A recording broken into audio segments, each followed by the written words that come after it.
મિત્રો, શ્રાવણ મહિનો એટલે ભક્તિનો મહિનો, શ્રદ્ધાનો મહિનો અને ભગવાન શંકરની અનંત કૃપા વરસતો પવિત્ર સમય. આ મહિનામાં જે પણ ભક્તો મનથી ભગવાન શિવની ભક્તિ કરે છે તેના જીવનના દરેક દુઃખ દૂર થાય છે અને નવા સુખ સમૃદ્ધિના દ્વાર ખુલે છે. આપણા પુરાણોમાં, શાસ્ત્રોમાં અને વાર્તાઓમાં અનેક ઉપાયો જણાવવામાં આવ્યા છે, પણ તેમાંનો એક અત્યંત સરળ, અત્યંત અસરકારક અને ચમત્કારિક ઉપાય છે નંદીજીના કાનમાં 3 શબ્દ બોલવાનો. તો મિત્રો, હવે આપણે વાત કરીએ કે એવા કયા 3 શબ્દો છે જે નંદીજીના કાનમાં બોલવાના છે. એ જાણતા પહેલા વિડીયોને અંત સુધી જરૂર જોજો, કેમ કે અધૂરી માહિતી અને અધૂરી પૂજા વિધિ કરવાથી અધૂરા જ લાભ થાય છે, તેનું આપણને પૂરતું ફળ નથી મળતું. માટે વિડીયોને છેલ્લે સુધી ચોક્કસ જોવો અને વિડીયો પસંદ આવે તો વિડીયોને લાઈક કરી ચેનલને સબસ્ક્રાઈબ જરૂર કરો અને કોમેન્ટ બોક્સમાં હર હર મહાદેવ, જય ભોલેનાથ જરૂરથી લખી નાખજો, જેથી મહાદેવની કૃપા તમારા અને તમારા પરિવાર પર બની રહી. તો ચાલો હવે આ વિડીયો શરૂ કરીએ. હવે પ્રશ્ન ઉદ્ભવે કે નંદીજી કોણ છે? તો મિત્રો, આપણે બધાએ શિવ મંદિરમાં જોયું હશે કે ભગવાન શિવના સમક્ષ હંમેશા એક નંદીજી બેઠા હોય છે. નંદીજી ફક્ત શિવજીના વાહન જ નથી, પરંતુ તેઓ ભગવાન શિવના પરમ ભક્ત અને તેમના દરબારના દરબાન પણ છે. માન્યતા છે કે જે પણ ભક્ત ભગવાન શિવને પોતાની પ્રાર્થના પહોંચાડવા ઈચ્છે તો તે નંદીજીને કહે. નંદીજી એ પ્રાર્થના સીધી ભગવાન શંકરને પહોંચાડે છે. એટલે જ કહેવાય છે કે નંદીજીના કાનમાં બોલેલા શબ્દ ક્યારેય વ્યર્થ નથી જતા, તેનું ફળ ચોક્કસ મળે છે. હવે વાત કરીએ આ 3 શબ્દોની. આ 3 શબ્દ કોઈ લાંબા મંત્ર નથી, કોઈ મુશ્કેલ સાધના નથી, પરંતુ આપણા હૃદયમાંથી નીકળતી સરળ પ્રાર્થના છે.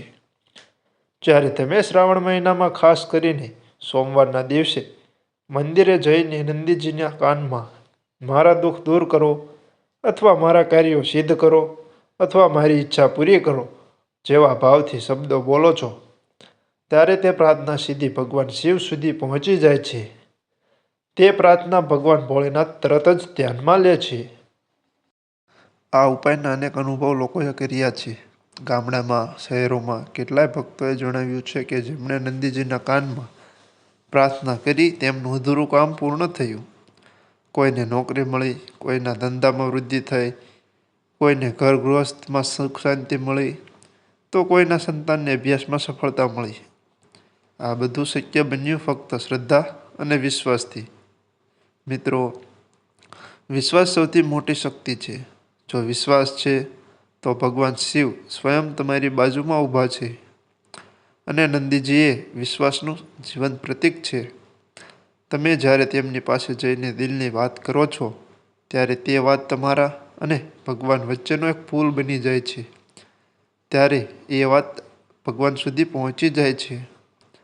પણ ધ્યાન રાખો, આ ઉપાય કરતી વખતે મન શુદ્ધ હોવું જોઈએ. ખોટા હેતુથી, લોભથી કે કોઈને નુકસાન પહોંચાડવા માટે કરેલી પ્રાર્થના ક્યારેય સ્વીકારાતી નથી. નંદીજીના કાનમાં જે કહેશો તે નિષ્કપટતા અને સચ્ચાઈથી કહેશો, તો જ તેનું પરિણામ તમને જીવનભર યાદ રહે એવું મળશે. એક વાર્તા તમને કહું. એક ગરીબ ખેડૂત હતો. ઘણા વર્ષોથી તેને ખેતીમાં નુકસાન થતું હતું. દેવામાં ડૂબેલો, ઘરનો ગુજરાન ચલાવવા અસમર્થ.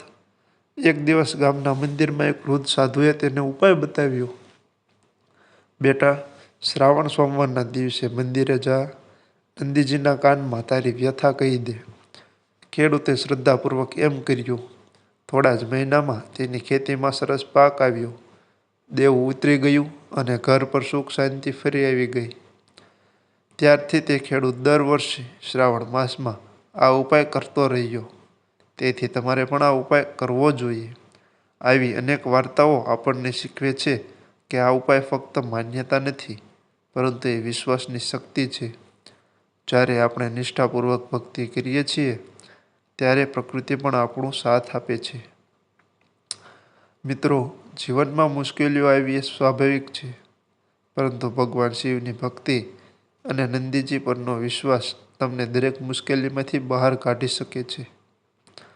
તમને જે પણ ઈચ્છા હોય, પૈસાની તંગી દૂર કરવી હોય, પરીક્ષામાં સફળ થવું હોય, લગ્નમાં વિલંબ અટકાવવો હોય કે સ્વાસ્થ્યની સમસ્યા દૂર કરવી હોય, એકવાર નિષ્ઠાપૂર્વક નંદીજીના કાનમાં બોલીને જુઓ.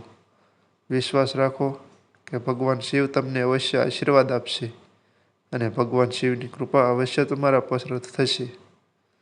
તેથી મિત્રો, આ શ્રાવણ મહિનામાં જ્યારે પણ મંદિર જશો ત્યારે ભગવાન શિવને નમન કરશો, બિલ્વપત્ર અર્પણ કરશો, જલાભિષેક કરશો અને પછી નંદજીના કાનમાં તમારા દિલની વાત જરૂર કહીશો. આ 3 શબ્દો જે કંઈ તમારી ઈચ્છા મુજબ હોય એ બોલીને જુઓ. તમારા જીવનમાં ચમત્કાર જરૂર થશે. તમારા જીવનમાં બદલાવ આવવાનું શરૂ થશે. તો મિત્રો, અહીં આપણો આ વિડીયો પૂરો થાય છે. આશા રાખું છું કે તમને આ માહિતી પૂરેપૂરી સમજાઈ ગઈ છે. અને જો તમને વિડીયો પસંદ આવ્યો હોય તો વિડીયોને લાઇક કરી ચેનલને સબસ્ક્રાઈબ જરૂરથી કરી દેખો, જેથી આવા જ બીજા ઉપયોગી વિડીયો તમારા સુધી આવતા રહે. અને સાથે કોમેન્ટ બોક્સમાં હર હર મહાદેવ જરૂર લખી નાખજો. આવા જ બીજા ઉપયોગી વિડીયો મારી આ ચેનલમાં છે, જે પણ તમે જોઈ શકો છો. મળીએ નવા જ આવા રસપ્રદ વિડીયો સાથે. ત્યાં સુધી હર હર મહાદેવ. જય ભોળેનાથ.